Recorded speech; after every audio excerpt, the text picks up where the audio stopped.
teacher, not Harry! Benjamin. What was Ben possibly going to say here?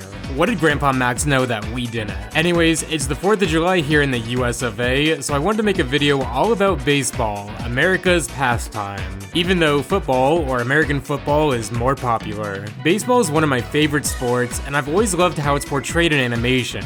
There's something about seeing a show take place on the baseball field and thinking to myself, what is this character gonna do that other characters or shows couldn't? So today I'm bringing you 6 pretty distinct baseball episodes I really like. So let's just jump right into the first baseball episode from the grim adventures of Billy and Mandy. Billy and Mandy is one of the funniest, goofiest shows out there, so when you know they have a baseball episode, you know it's gonna be really wacky. Billy and Erwin are playing baseball in the yard and learn Mandy is a really good baseball player, but Billy insists no girls are allowed, despite the fact that he's practicing for his game against Mindy, who is also a girl. Billy's such a good sport and or is so stupid that he cheers for the other team when he pitches them a home run, and Grim is really upset. We learn Grim used to be part of a great Little League team, and Grim was on the mound with bases loaded in the championship game and let up a home run to lose the game. So when Mindy makes fun of Billy, Grim's trauma causes him to arrange a rematch against Mindy in 2 weeks, and Grim will coach this team. We get a practice montage where all the boys are pretty awful players, and Mandy joins the team as Manfred. And I love that there's nothing different about Mandy's design, except that she's wearing a hat. Grim calls in other recruits to this team, his former teammates from his playoff team as a kid, and they run out of this cornfield, referencing the movie Field of Dreams, which is one of my favorite movies, which, to very crudely summarize, is about a farmer hearing a voice in a cornfield telling him to build a baseball field, and when he does, we see the ghost of these legendary baseball players emerging from the cornfield. So if you ever see a cornfield in any kind of baseball episode or parody, now you know what it's referencing.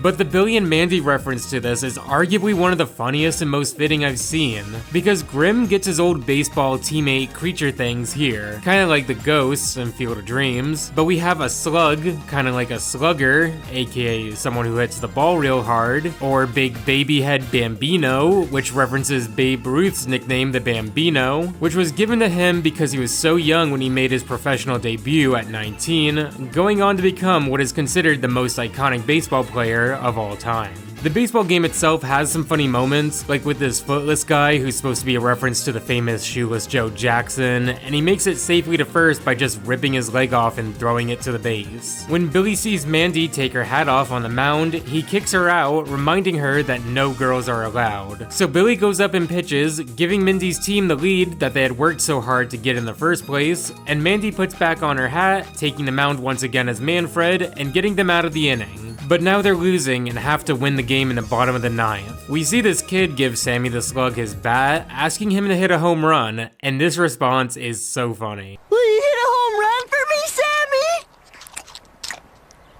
I don't know. Are you sick and or dying? When he swings the bat, his arms rip off his body, striking out, and we see Grim crying on the ground, reliving his trauma of losing when he was a kid. But as soon as this happens, the next batter just steps up and hits an absolute dinger that destroys the lights of the field, winning the game for the team. Now this shot is animated so perfectly, it's hilarious. This sequence takes place in first person, so we see whoever the batter is running to first, looking up at the light they destroyed with their home run, and crossing home plate, and we obviously assume it's Mandy, who will probably reveal that it was her the whole time, and everyone will have no choice but to accept a girl won them the game. But it turns out to be Pud'n who hit this. Yeah, Pud'n.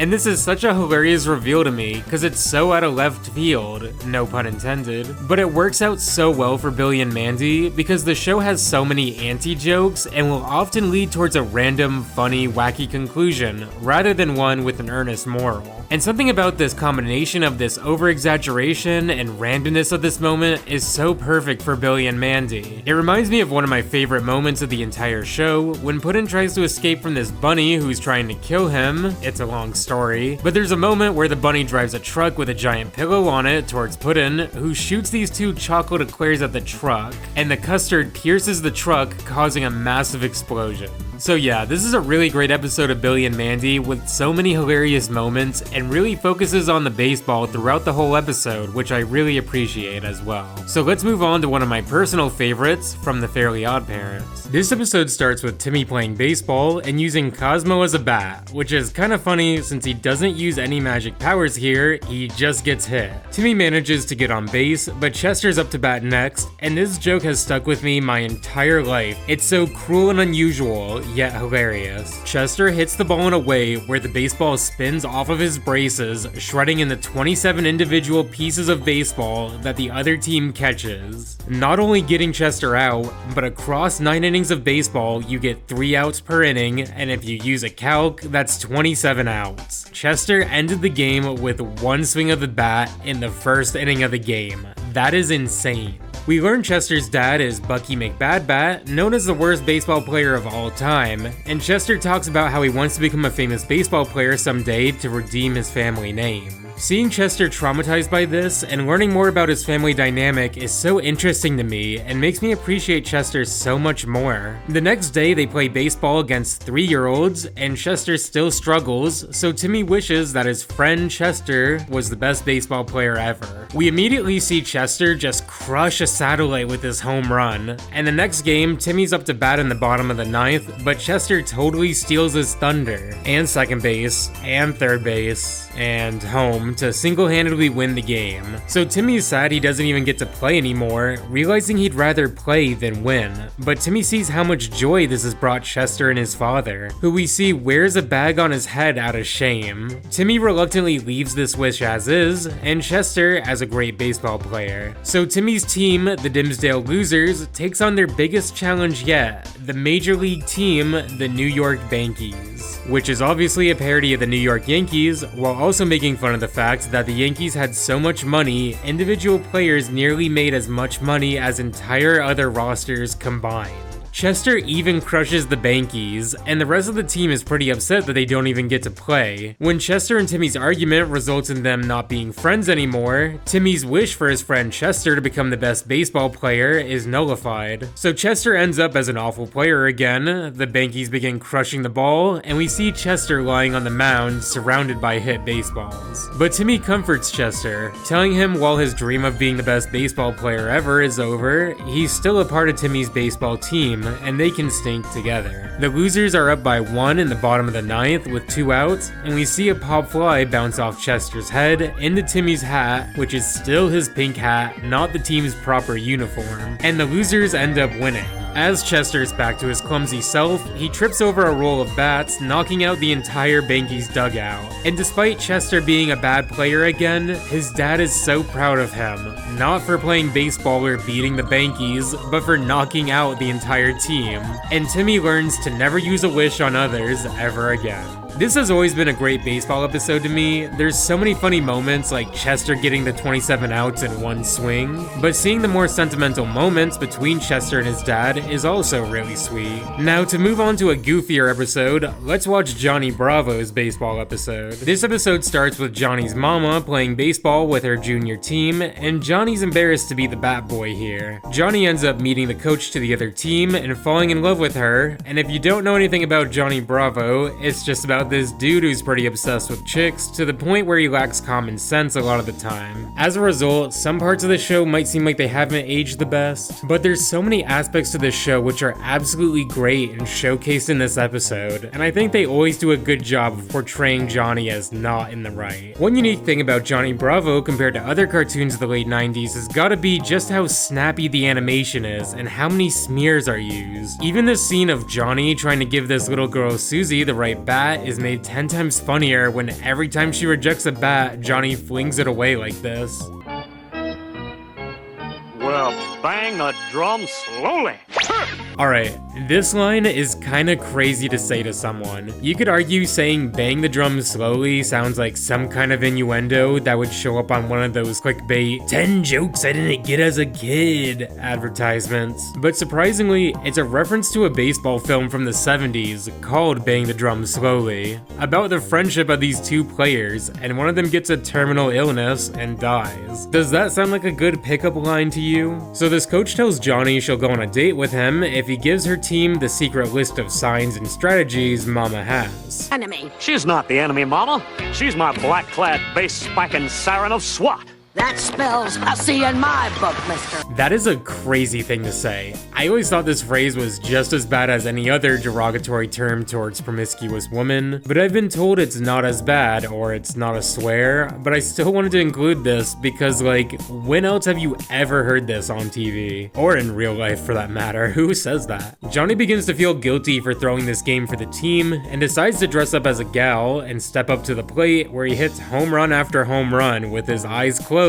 or like a pool ball. Johnny's such an interesting character because this dude is absolutely yoked. And even though he's the definition of skipping leg day, it's never failed to amuse me that Johnny, 1, isn't a professional athlete, and 2, can hardly ever get a gal to talk to him, let alone like him. So if you have a limited knowledge of the show and think it's really objectifying or sexist, I would argue it's so far into parody that if anything, it goes to show muscles don't get the girl, personality does. And Johnny is so stupid, the opposing coach takes off Johnny's wig, threatening to expose that he was cheating and breaking his mama's heart. But when Johnny says he could never do this to his mama, the coach says if he does, she'll go out with him. And in case you weren't paying attention, yes, she has already promised this. Johnny lets 2 strikes past him, but feels guilty when he sees his mama and Susie watching from the dugout and hits the game-winning home run. As he rounds the bases, his disguise is removed, and then Susie reveals the other team is also compromised of disguised burly men. So both teams are disqualified, Johnny apologizes to his mama, and she always forgives Johnny in the end. That's all right, Johnny.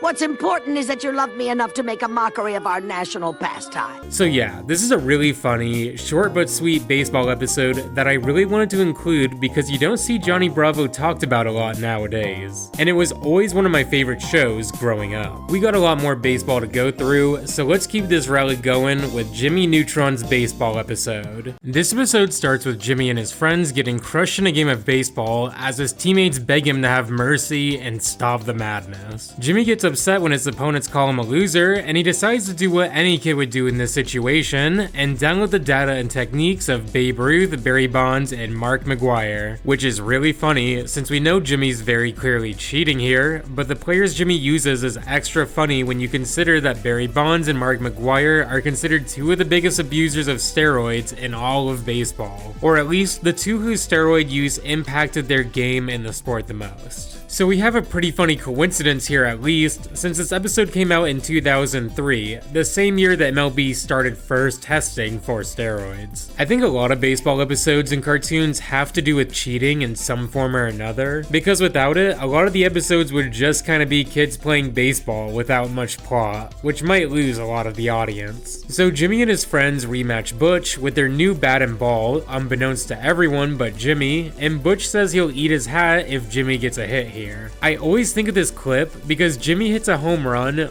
Butch takes a bite out of his hat and says, "Hey, not bad." And like, you always see people make these fake engagement tweets like, "If LeBron hits this shot, I'll eat my hat." And then when it actually happens, they say, I was just kidding." So say what you will about Butch, but he's a man of his word. So the Retroville 9 keep winning with their rigged bat and ball, and Cindy wants to use a baseball bat signed by a professional her cousin gave her, but Jimmy's able to hide the fact that he's cheating by saying that this is their lucky bat they need to use. In a way, this might be a funny nod to the superstitions of real baseball players, especially since they can be much more superstitious than any other athletes, like jumping over the chalk lines after pitching, or sleeping with your bat when things go wrong. The episode leads to a Junior Baseball World Championship in Japan, and Jimmy wants to admit to everyone that he cheated, but with all his friends' support, Jimmy can't break the news to them. When they arrive in Japan, you get some of the more typical Japan jokes from the early 2000s cartoons, like Carl eating sushi and learning that he's eating sea urchin eggs, for example. A famous fictional baseball player here, Tremendous Jackson, goes out to make a speech before the game about being honest, working hard, and not cheating with automatic home run hitting bats, which is oddly specific. Also, Sheen asks him if he could beat Ultralord in baseball, and reveals that he's also an Ultralord superfan, which is really really funny to see Sheen's mind blown here. This speech causes Jimmy to feel guilty, and he breaks the news that he's been cheating the whole time, and the group decides to use regular equipment instead of their fancy cheating equipment. They even go so far as to feel that they might stand a chance here because this new bat brought them together as a team, and miraculously, they lose 112-0. Honestly, could have been worse. Tremendous Jackson comes up and tells Sheen that somewhere in the universe, Ultralord weeps. And it's like, I feel bad for Sheen. It's like his two goats have abandoned him at the same time.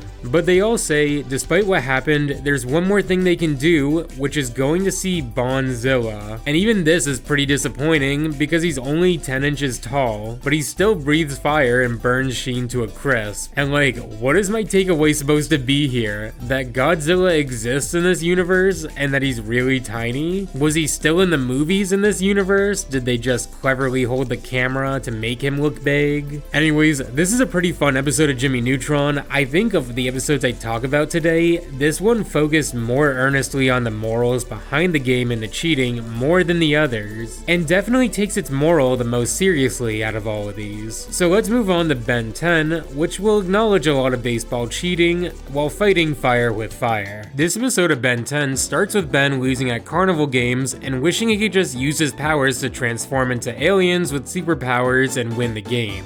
But to be honest, I don't know if super strength could even knock down this carnival game where you have to knock the bottles down. Those are impossible. The carnival gets interrupted by this group of thieves stealing the Liberty Bell, an iconic symbol of American independence, which is also shipped from Europe like the other notable American icon, the Statue of Liberty. If you don't know, Ben 10's about a boy who turns into 10 aliens, or at least it started with 10 before he got a dozen more, but Ben 22 doesn't roll off the tongue as well. So Ben turns into this little alien here named Gray Matter, who despite his size is really smart and is able to jump on the getaway truck, removing some wires and crashing the truck to save the Liberty Bell. He falls into this giant replica of the Liberty Bell full of jelly beans and is able to guess how many pieces are in here by running some quick calculations on the size of the jelly beans and the bell, winning himself some kind of MP3 player. This upsets his cousin Gwen, who says cheaters never prosper, and we'll see this sentiment repeated throughout the episode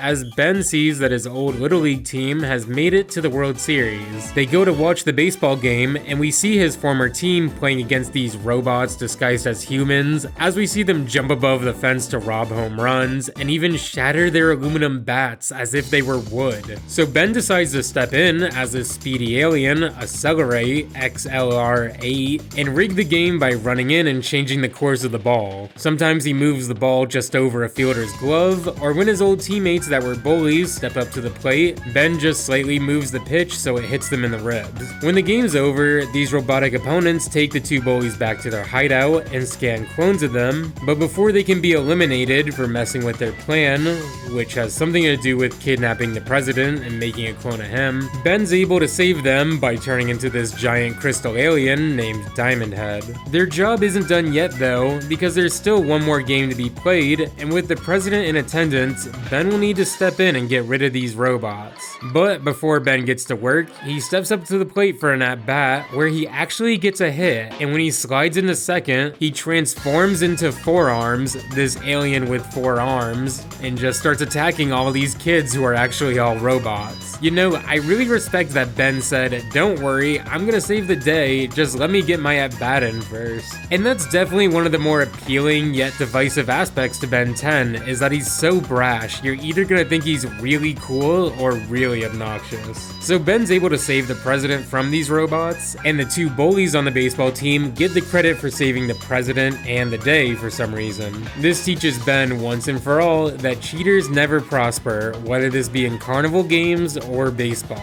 Ben says he doesn't want to be a cheater, but he isn't above being a sore loser, and uses the super speed of Accelerate to run into the award ceremony and hang the two bullies from the corners of the building. Like, there's a difference between being a sore loser and attempted murder, you sociopath. Anyways, it's a pretty decent baseball episode that definitely shows off a lot of the key features of Ben 10. Ben 10 wasn't really a show I was a huge fan of growing up, and while I think people are often turned off by how annoying or brash other characters have been so far in this video, like Timmy Turner or Jimmy Neutron, I always found Ben a little more grating than the others. That being said, I think there's a great balance at moments where Ben gets his comeuppance, like when he can't take credit for saving the day, or that he can't reveal to his bullies that he has alien superpowers and has been saving the world all summer. But there's also cool moments like Ben doing his own thing, messing with the baseball game, or getting payback on his bullies and the robots at the same time. Definitely doesn't have as much baseball involved as some of these other episodes, but the moments we do see are all really fun, and is arguably the most cartoonish baseball in this whole video. So let's move on to our final baseball episode of the day, arguably the most iconic baseball episode of all time from The Simpsons.